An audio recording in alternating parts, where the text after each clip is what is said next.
현서랑 현수는 진짜 맨날 표정이 똑같아, 둘이서. 웃을 때도 둘이 같이 웃고.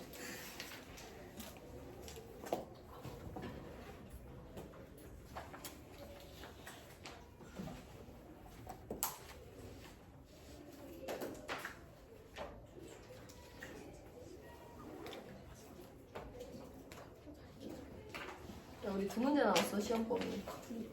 조금만 힘을 내렴. 그지? 야, 15번 빼면 2문제만 남았지, 너네. 14번이랑 13번. 아, 4번을 안 푼 건가? 아, 하나, 둘, 3문제 남았네? 2번은 풀었는데? 내가 좋았나? 2번 안 풀었어, 너네만? 안 풀었어? 풀었지? 또도 왜안 되는데? 3문제 나왔네? 4번은 그냥 읽으면 풀 수 있는 건데 4번은 나중에 알려주고 계산하는 거 3문제 남았네. 오늘 일단 15번 하나 풀고 끝낼 거야. 15번 13번은 X 쳐놔라. 내가 아까 15번 X 치라 했어? 네. 아니 얘들아 13번 X 쳐. 15번은 푸는 거야. 근데 14번 풀까? 13번이 더 어려워. 13번 X 치고 15번만 풀.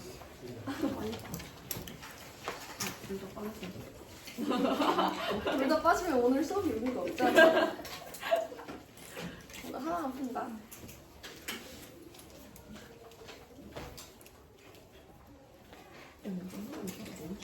얘들아 44, 45 읽으면서 밑줄 칠 건데요. 어쨌든 여기서 공식만 우리가 캐치할 수 있으면 되는데 총괄성인데요. 두 번째, 세 번째가 묶어서 나오는데 용매가 용액이 되면 끓는 점이 높아지고 어는 점이 낮아진대. 그걸 우리 끓는 점 오름과 어는 점 내림이라는 현상으로 부르는데 읽다가 밑줄 치라고 하는데 치시면 됩니다. 끓는 점 오름과 어는 점 내림입니다. 1기압에서 순수한 물을 가열하면 100도씨에서 끓는데 근데 같은 조건에서 설탕물이라는 용매가 물인 용액도 100도씨에서 끓나? 그러니까 이 질문은 용매와 용액의 끓는 점이 같냐고 물어보는 겁니다. 밑줄 칠게요. 같은 온도에서 비휘발성 용질이 녹아있는 용액의 증기압력은 순수한 용매의 증기압력보다 낮으므로 용액의 증기압력이 외부 압력과 같아지기 위해서는 더 높은 온도로 가열해야 한다. 따라서 비휘발성 용질이 녹아있는 용액의 끓는 점은 순수한 용매의 끓는 점보다 높은데 그래서 이를 끓는 점 오름이라고 부른다까지 밑줄. 그 밑에는 증기압력이랑 똑같은 공식인데요. 용액의 끓는 점 오름 TB, 보일링 포인트라고 해서 끓는 점을 TB라고 표현하거든요. 용액의 끓는 점 오름은 그래서 델타 TB라고 하는데요. 용액의 끓는 점 TB'과 순수한 용매의 끓는 점 TB의 차이이다. 끓는 점이 오른다고 했으니까 용매보다 용액의 끓는 점이 높잖아. 그러니까 TB'이 TB보다 항상 높거든요. 그래서 델타 TB는 TB'에서 TB를 빼줘요. 공식 밑줄 치시고. 묽은 용액의 끓는 점 오름은 용질의 종류에 관계없이 일정한 양의 용매에 녹아있는 용질의 양에 비례한다. 총괄성은 다 용질 종류 관계없이 용질의 양에 비례하는 값이에요. 따라서 묽은 용액의 끓는 점 오름 델타 TB는 위에와 같은 공식으로도 구할 수 있지만 아래처럼 용액의 몰랄 농도에 비례하는 값으로 구할 수 있어요. 델타 TB는 KB 곱하기 몰랄 농도다. 이때 KB는 몰랄 오름 상수라고 하면서 1몰랄 농도 용액의 끓는 점 오름이랑 같은 값인데요. 이건 용매의 종류에 따라 값이 다른 실험 값이기 때문에 구하라고 안 하고 그냥 제시가 됩니다.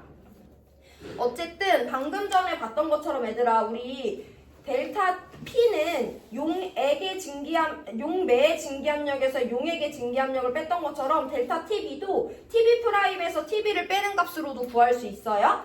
아니면 델타 P는 용매의 증기압력의 용질의 몰 분율을 곱했던 것처럼 델타 TB도 몰랄 오름 상수에다가 몰랄 농도, 얼마나 용질의 양이 많은지에 따라 비례하는 값이기 때문에 두 가지 공식으로 구할 수 있다라는 거 설명하시면 되고 밑에 밑줄 없이 읽을게요. 한편 용매와 용액의 어는 점에도 어떤 차이가 있는지 궁금해졌는데 1기압에서 순수한 물을 냉각하면 0도씨에서 얼어. 근데 설탕물을 냉각하면 0도씨보다 낮은 온도에서 온대. 물이랑 설탕물의 어는 점이 같대 다르대. 용매랑 용액의 어는 점이 다르대. 용매랑 용액 중에 누구 어는 점이 더 낮대? 설탕 물의 어는 점이 낮으니까 용액의 어는 점이 낮죠. 그래서 우리 이런 걸 어는 점 내림이라고 부르는데 밑줄 칩니다.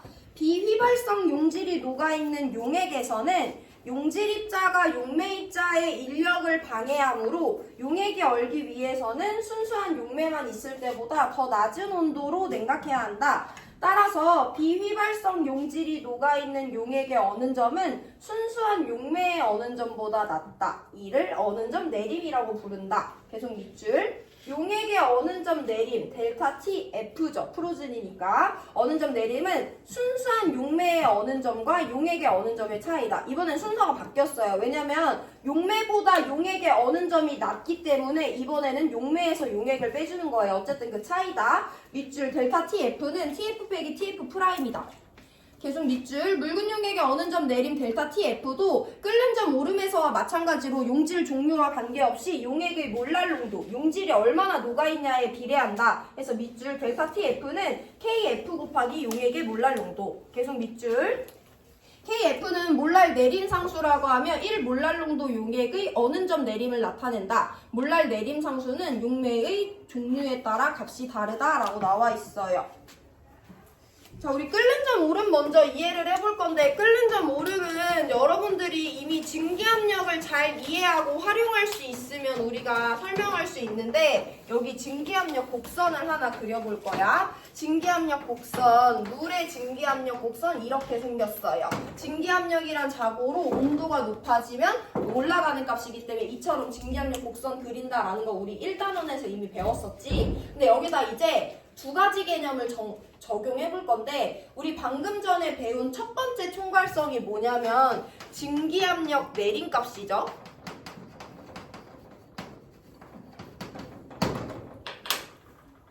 그럼 내가 여기다가 이제 어떤 걸 그릴 거냐면, 물이야 얘가. 근데 내가 설탕물을 만들었어. 물에다 설탕을 탔어. 용매가 용액이 됐어. 용질이 더 들어오면 증기압력은 어떻게 돼? 낮아지잖아. 해서 내가 설탕물의 증기압력은 물보다 낮다라는 거 이렇게 그려줄 수 있어요. 그치? 일단 이걸 설명할 수 있으면 돼. 첫 번째, 우리 끓는 점 오름의 현상을 설명하기 위해선 세 가지를 설명할 수 있으면 되는데, 일단 첫 번째, 증기압력 곡선이야. 증기압력 곡선 그릴 수 있죠. 온도가 높아지면 증기압력 높아지기 때문에 이 흰색과 같은 거 받아들일 수 있으면 증기압력 곡선 그릴 수 있어요. 두 번째, 증기압력 내림을 여기다가 적용할 수 있어야 돼. 무슨 말이냐? 용매가 용질이 들어와서 용액이 될 때는 증기압력이 낮아지기 때문에 물보다 설탕물의 증기압력 곡선을 낮게 그릴 수 있으면 돼요. 자, 마지막 개념이다. 우리 이전 단원에서 배웠던 기준 끓는 점의 개념만 기억하고 있으면 돼요. 기준 끓는 점은 대기압과 증기압력이 같을 때의 온도를 우리는 끓는 점이라고 부른다. 라고 했던 거였어요. 그러니까 외부 압력이 1기압이래. 그러면 지금 물의 끓는 점을 보면 이때가 1기압이잖아. 이 1기압과 물의 증기압력이 같을 때의 온도가 물의 끓는 점인 100도씨다라는 거 우리 설명할 수 있죠. 근데 지금 내가 설탕물의 끓는 점을 보고 싶어. 그럼 설탕물의 끓는 점도 마찬가지로 누구랑 누가 같을 때? 대기압과 설탕물의 증기압력이 같을 때의 온도죠. 대기압과 설탕물의 증기압력이 같을 때는 여기잖아. 그때 온도는 100도씨보다 높아졌네. 이렇게 끓는 점 정의하실 수 있으면 되는 거예요. 물의 증기압력 그려. 설탕물의 증기압력은 그보다 낮게 그릴 수 있어. 왜냐면 증기압력이 낮아질 거니까. 근데 어쨌든 모든 용액의 끓는 점은 대기압과 그 용액의 증기압력이 같을 때란 말이야. 그럼 1기압일 때 물보다 설탕물은 증기압력 곡선이 낮아졌기 때문에 1기압일 때의 온도는 더 높아질 수밖에 없어요. 그럼 설탕물의 끓는 점은 물보다 높다라고 설명할 수 있지. 그럼 내가 여기서 이 설탕물보다 농도가 더 진한 설탕물을 만들었어. 용질이 더 들어왔어? 그럼 증기압력은 더 낮아질 거 아니야? 그럼 어쨌든 외부 압력과 현재 용액의 증기압력이 같을 때의 온도가 끓는 점이니까 설탕이 더 많이 들어오면 많이 들어올수록 끓는 점은 점점 더 높아지죠. 그래서 델타 TB는 KB에다가 용액의 몰랄 농도, 용질이 많이 들어올수록 끓는 점이 점점 더 높아진다라는 거 설명하실 수 있으면 돼요. 어쨌든 우리가 이번 단원에서 중요하게 봐야 되는 건